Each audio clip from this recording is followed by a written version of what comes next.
So today we're going to have a little chat about our Chinese Maverick diesel heaters. How you get them working, how to adjust the temperature and get the most out of them. When you go to use your diesel heater, it tells you the ambient temperature in the top left hand corner for around the unit itself here. At the moment it's showing us there's 13 volts coming into the unit. When you turn it on, hold the on button. It's now on and it's showing you a heater element, heater number 1, and then you can go to number 2, number 3.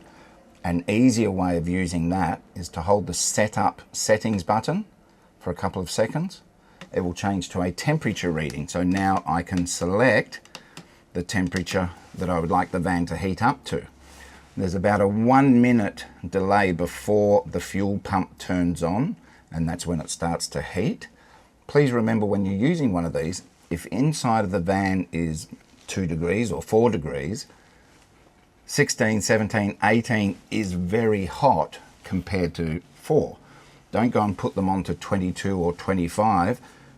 Typically you'll end up turning the unit off before it even gets to its float stage, where it will heat up, then cool down and heat up.